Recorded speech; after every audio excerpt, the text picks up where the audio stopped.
Luiz, boa noite. Boa noite. Felipe, jogo encardido contra os possíveis candidatos ao título também.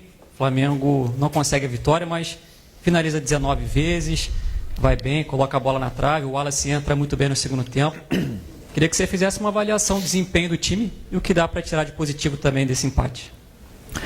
É um grande adversário. Um adversário que, sem nenhuma dúvida, estará aí na briga, na parte de cima da tabela. E sabemos da força e da qualidade dos jogadores. E esperávamos um jogo desse jeito, um jogo difícil, um jogo onde tem jogadores com muita qualidade, que sabem jogar jogos grandes também.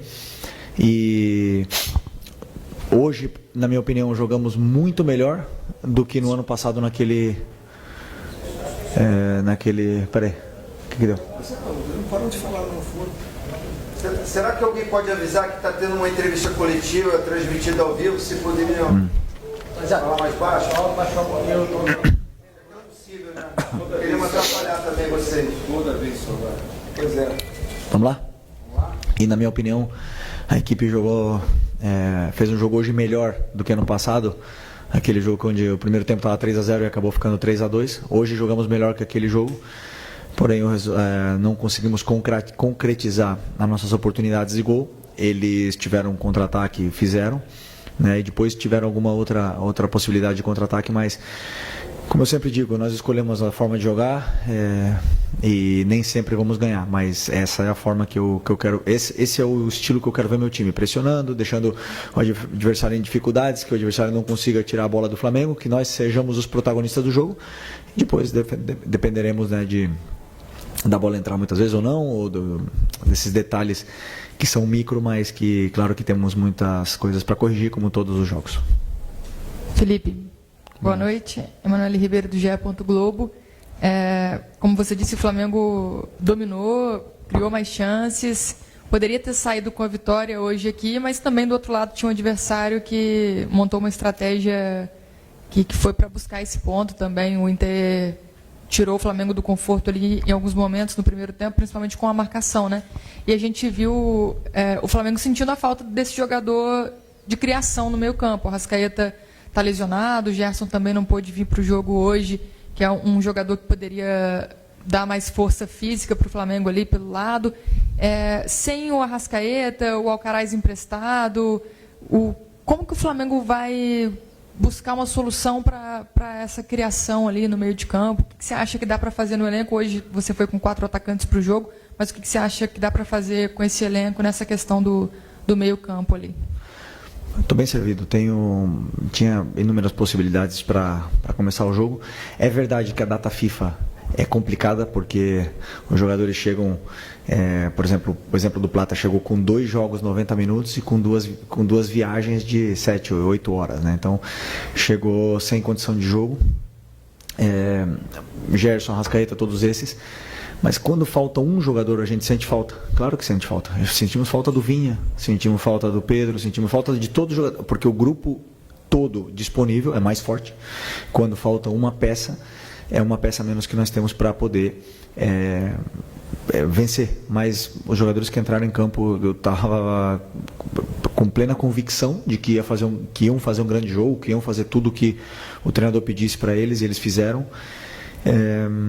É verdade que não tinham jogado juntos ainda, e alguns até em funções um pouco diferentes, mas que fizeram perfeitamente. E você bem disse, diante de um grande adversário que não veio para empatar. O Inter veio para vencer o jogo e veio para tentar tirar a bola do Flamengo e ser protagonista e sair jogando, mas não conseguiram. E a gente conseguiu colocar o Inter defendendo em bloco baixo na área deles e ter que se fechar. Isso é mérito do jogo de hoje, desses jogadores. Tivemos a chance de fazer, não fizemos, porém, o futebol é assim mesmo. E sobre a criação, como eu falei, tem outras formas de conseguir fazer o time ter essa criação. Aliás, hoje não foi um problema, porque criamos chances de gol. Felipe, Raíza Simplício aqui da Gol Brasil e da revista Placar. Você falou sobre o Flamengo ter realmente criou várias oportunidades hoje, acabou não conseguindo fazer os gols. Você citou também algumas coisas que tem que melhorar e etc. Essa questão da pontaria seria algo que o Flamengo precisa melhorar? Durante o Campeonato Carioca também o Flamengo teve muito volume de jogo e em alguns jogos, né, não conseguiu converter. E rapidinho, Rodrigo, não me mata, mas é só para entender se você conta com o Pedro já nesse mês de abril, no final do mês, por exemplo, como é que está essa situação? Que dia é hoje? Março ou abril? Nós estamos? 29 de março. 29 de março? Não, sim. Pedro, contamos com o Pedro em abril. Se nada acontecer fora do previsto, né? Porque ele está na fase aí final da recuperação dele, esperamos ter o Pedro em campo ainda em abril. E sobre a pontaria, assim, obviamente que os atacantes vivem de números de gols e durante a temporada passam por altos e baixos, né, nesse quesito tá fino na frente do goleiro, tá frio e tá mais gelado, né? Esses atacantes precisam desses gols para se soltar e poder criar. Então vão ter dias que assim, a bola não vai entrar, como foi hoje, que o Juninho teve 2 ou 3 chances. O Wallace também teve 2 chances, se eu não me engano. Não lembro se o Bruno teve alguma, mas eles vão ter chances e vão ter dias que eles vão converter até as mais difíceis e vão ter dias que as fáceis não vão entrar. Isso é totalmente do futebol. E claro que depois os números, cada atacante tem o seu. Tem atacante que acaba o ano com 50 gols e tem atacante que acaba o ano com 12, ou com 10 ou com 5. Então isso é muito natural dos jogadores de frente, e o que eu como treinador posso fazer, como eu sempre falo, levar eles até essa zona, tentar com que eles tenham essas oportunidades de gol e convertam, né? E dar treino para eles e soluções para eles poderem melhorar a pontaria, mas não me preocupa. Felipe, boa noite. Natália, Rádio Roquete Pinto e também Damas do Esporte. A gente viu o Wallace entrando, né, no segundo tempo, dando muita movimentação de jogo, né? Ele teve ali oportunidades até mesmo de ampliar o placar. Ele é um jogador jovem que veio da base, você vem utilizando ele, acabou sendo o artilheiro do Flamengo no Campeonato Carioca. Eu queria saber como você enxerga o potencial dele, o futuro dele dentro dessa temporada. O Wallace é um jogador que tem muita ambição, tem muita vontade de vencer, e quando ele entra no campo a gente nota isso, né? Ele faz até mais do que às vezes a gente pede. Conheço muito bem ele, vem melhorando muito, vem treinando muito bem, e me dá confiança nos treinos de que eu posso contar com ele, e hoje demonstrou isso, que ele é um jogador importante no plantel, né? Aqui mais uma peça de ataque que nós temos e que o Flamengo fabricou. Então conto com ele, é um jogador importante para mim, e se não tiver minutos aqui vai ter minutos no Sub-20, porque ele precisa continuar se desenvolvendo, mas por exemplo, quando na falta dos atacantes, é um jogador confiável e perigoso na parte ofensiva. Boa noite, Felipe. Alano Fonseca, da Mosaico. Então, hoje você enfrentou um adversário que ele utilizou uma linha de 5 muito bem montada. E como você falou, veio para ganhar, acabou levando empate. E eu queria também entender se a substituição que você colocou Cebolinha em Plata foi realmente com o intuito de abrir mais o campo e buscar o resultado. Desculpa, hoje eu estou com a garganta. A primeira pergunta foi? Porque o Inter estava usando a linha de 5. Sim. Então, o Inter não joga com linha de 5, né? Mas hoje jogaram com linha de 5. E às vezes o treinador não prevê, não espera essas mudanças, né? Mas com as peças que a gente tinha no campo, conseguimos nos readaptarmos rápido e tentar fazer essas chances para poder vencer o jogo. E o Inter fez isso ano passado aqui no jogo. O Fernando, ele tem esse costume de entrar na linha para defender com a linha de 5, e no segundo tempo ele ficou, do ano passado, tá? Ele ficou já desde o começo do segundo tempo nessa linha de 5 para parar esse nosso ataque. Uma escolha do treinador adversário, nosso time se adaptou rápido e bem sobre essa situação, e fomos dominantes, né, dominadores do jogo, mas eu não posso estar aqui falando, né, porque não ganhamos o jogo, mas eu não analiso o resultado, eu analiso o que eu vi no campo. E o o campo me diz é que dominamos o encontro, infelizmente não conseguimos o resultado. Desculpa, a outra. Não, então tentei colocar jogadores que também estão muito bem, estão treinando com. O Cebolinha treinou a semana inteira, treinou bem. E o Michael, como eu estava pedindo para ele jogar por dentro, e aí eu imaginei que já estava também cansado, estava voltando de lesão. Uma lesão grande, que também dá esses minutos para ele, e acreditava que a entrada do Cebolinha ia potencializar mais o nosso ataque, e entrou bem.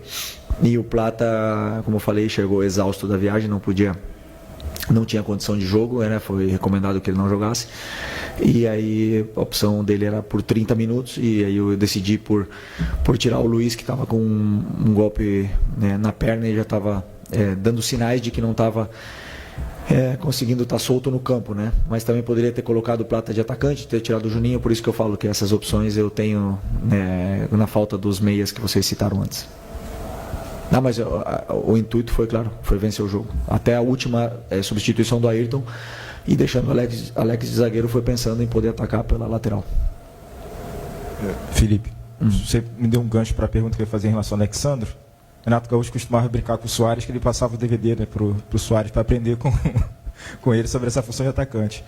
Eu estou numa brincadeira, você meio que tentou replicar o que você fazia com o Alexandro hoje, nessa mudança, nesse ajuste para o segundo tempo, de trabalhar um pouco mais por dentro. Como é que você está imaginando essa dinâmica dele, principalmente nesse jogo de hoje, né? Talvez uma impressão que ele tenha atuado um pouco mais centralizado, fazendo esse meio campo. Se você tem também um prognóstico em relação ao Léo Pereira. Não, eu não posso dar meu DVD pro Alexandre, porque o DVD dele é bom, hein? Não tenho muito para ensinar ali, porque é um jogador dos grandes. É um jogador dos grandes. E não é que eu coloquei ele por dentro. Eu tenho dinâmicas de ataque e faço esses automatismos onde eles têm que ocupar as posições, né? E o Alex, ele ocupa muitas vezes a posição por dentro, mas basicamente era para ele estar aberto, só que eles se entendem bem e acabam trocando as posições em alguns momentos, e ele acaba participando do jogo por dentro porque ele também tem qualidade para fazer e faz muito bem. Então esse foi o pensamento. E o Léo Pereira, não sei, é um golpe muito forte no joelho, está com dor e não conseguiu acabar o jogo, e espero que não seja nada grave, porque Léo, altíssimo nível. Felipe, boa noite. Boa noite. Essa semana a gente teve o Dorival sendo demitido na seleção, e o seu nome foi muito citado na imprensa como possível substituto do Dorival na seleção brasileira. A gente sabe que a sua cabeça está aqui, o foco está aqui, mas não tem como a gente não perguntar. Até o presidente Babi falou que se fosse meu filho, eu falaria para o Felipe que não é o momento. Eu queria saber a sua opinião, como é que foi ter que lidar com isso essa semana, acompanhar essas notícias, como é que você está acompanhando tudo isso, né? Como é que, a gente sabe que você está focado aqui, mas comentar como é que foi a sua semana. Não, minha semana foi Inter, totalmente estudando e analisando e trabalhando e treinando sobre o Internacional de Porto Alegre. E assisti o jogo da seleção, fiquei muito triste pelo Dorival, porque é um grande amigo, tenho um carinho muito grande, um respeito muito grande por ele, porque ele me ajudou muito. O Dorival me ajudou muito, desejo muita sorte, sucesso, e não tenho dúvida que em breve nos estaremos enfrentando aí nos campos. E você mesmo respondeu a pergunta, o que é a realidade? A realidade é a minha semana de trabalho contra o Internacional, e vocês me conhecem, eu tenho um contrato com o Flamengo. Não tenho mais agora. A única coisa que eu penso é na Libertadores, Tátira. É a única coisa que passa na minha cabeça, mais nada. Boa noite, Felipe. Léo José do Coluna do Fla. Já aproveitando o final da resposta sobre o Tátira, esse primeiro jogo do Brasileirão contra o Internacional já se mostrou um nível de competitividade um pouco diferente do que a gente viu no Campeonato Carioca. E agora a gente vai ter um Flamengo e Tátira na quinta-feira. Esse jogo contra o Inter, ele já deu para testar algumas formas de jogo já de olho no Tátira? Ou o jogo contra o time da Venezuela vai ser tudo traçado do zero? Eu nem sei como eles jogam. Nem sei que sistema eles jogam. Nem conheço nem os nomes dos jogadores ainda do Tátira. Essa semana amanhã de manhã vou começar a estudar eles. O nível do brasileiro é muito diferente, mas nós tivemos 8 clássicos no último mês e meio. Então a gente se preparou bastante para esse momento, mas o nível do brasileiro esse jogo de hoje aqui é alto nível. Então, por mais que a gente queira preparar muitas vezes, né, um adversário, quando vem jogadores como Alan Patrick, Wesley, Valência, Borré, o nível é nível Europa. Esses jogadores são muito grandes, muito bons, e é difícil de jogar o campeonato. Então agora queríamos muito ter vencido esse jogo em casa, não conseguimos, porém são 38 rodadas, é um campeonato longo, e vence o melhor e o mais regular. Então é importante que sejamos sinceros com o que foi feito, nós dentro do nosso vestiário sejamos sinceros com o que foi feito no jogo. Se tivesse ganhado o jogo jogado mal, teríamos que ser sinceros com a gente mesmo, porque temos que sempre estar evoluindo, melhorando para poder tentar ir em busca desse campeonato. E a partir de amanhã, Tátira. Boa noite, Felipe. Bruno Castanha, Bruno TV e também B2 na área.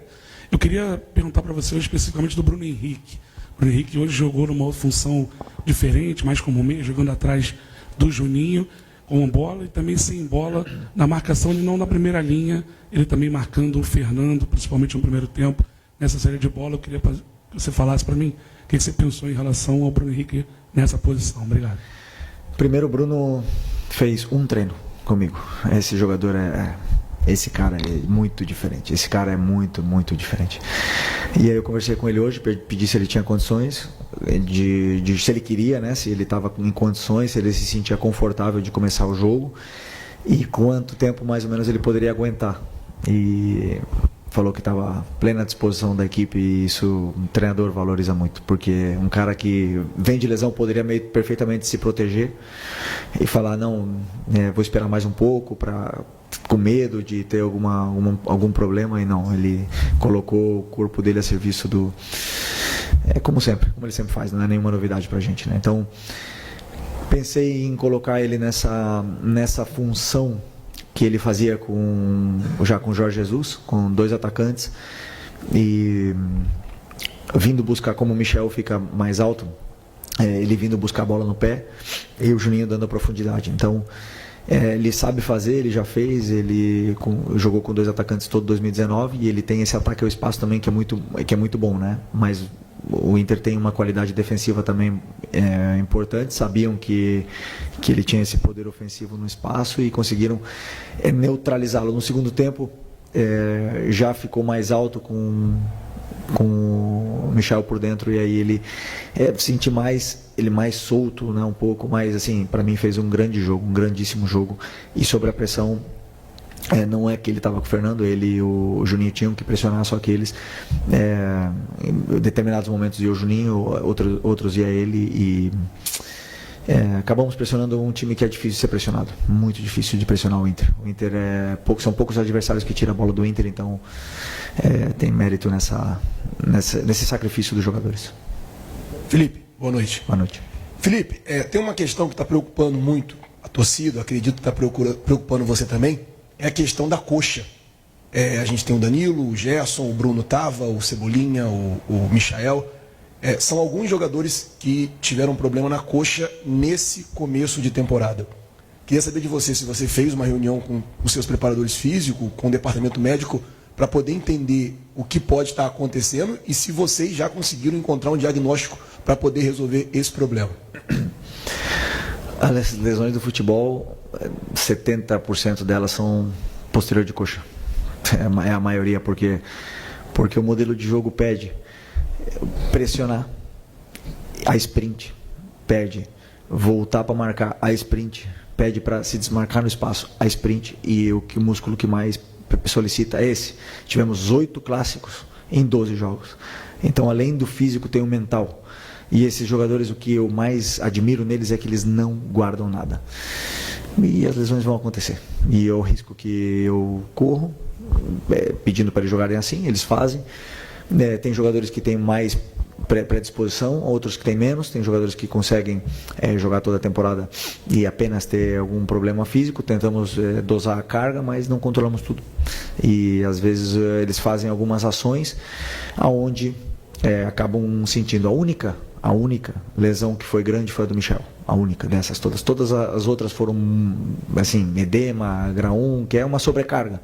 Só que tira um jogador aí 10 dias, 2 semanas dos gramados, infelizmente, mas estamos trabalhando, claro, para poder... Eu acredito que agora com a sequência de jogos até melhore isso e eles se condicionem cada vez melhor para poder ajudar a equipe. Aqui Felipe, boa noite. Marcos Martins, do canal da QSRN. Você comentou sobre que qualquer desfalque realmente enfraquece a equipe. O Flamengo sente a falta do Vinha, do Pedro, e hoje sentiu, acho que principalmente as ausências do Gerson e do Arrascaeta, que são os principais meios de criação do Flamengo atualmente no plantel. Você identifica ou considera que o Flamengo talvez necessite de mais meias com essas características no plantel para poder repor as ausências deles? O que eu posso te dizer é que o Flamengo precisa e está fazendo, estar atento sempre ao mercado para poder sempre trazer aqui jogadores nível Flamengo, para poder levar mais ainda o nível da equipe. Não só estamos olhando meias, nós estamos olhando volantes, zagueiros, laterais, meias, atacantes, pontas em todas as posições para poder sempre elevar o nível da equipe. E posso te garantir que estão trabalhando muito bem, né? Muitas horas. Mas, como eu falei para vocês também, que dentro desse próprio elenco estamos bem servidos. Felipe, Fábio Barcelos, Família da Nação, boa noite. No ano passado, o Flamengo venceu o Campeonato Carioca e a temporada seguinte, né, aliás, a mesma temporada, o restante das competições não foi bom. De que maneira você vai trabalhar a mente, o mental desses jogadores para dizer para eles o que você dizia durante o Campeonato Carioca, que a temporada começa nesse momento, agora, que o Campeonato Carioca foi só uma pré-temporada? Ano passado ganhamos o Carioca e não ganharam, né, o Brasileiro, ganhamos a Copa do Brasil. Em 2019 ganhou o Carioca e ganhou o Brasileiro e Libertadores. Em 2020 ganhou o Carioca e o Brasileiro.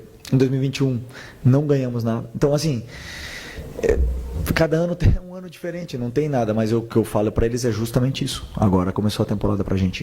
Por incrível que pareça, 8 clássicos, 2 finais, tudo isso, e o ano começa agora. Então já tem jogadores aqui, já tem um desgaste grande de seleção, de sequência de jogos, e o ano começa hoje.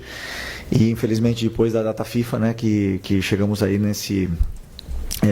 que não é fácil jogar depois da data FIFA, porque os jogadores estiveram se alimentando de um modelo diferente durante 2 semanas e vão chegar aqui e agora jogar do jeito que a gente joga, não é nada fácil. Então tem muita coisa boa, e o que eu mais sinto é essa ambição que os jogadores têm de conquistar esse campeonato, e isso o treinador percebe. Eu sinto no dia a dia, numa maneira deles trabalharem, então por isso que o ambiente está tão bom.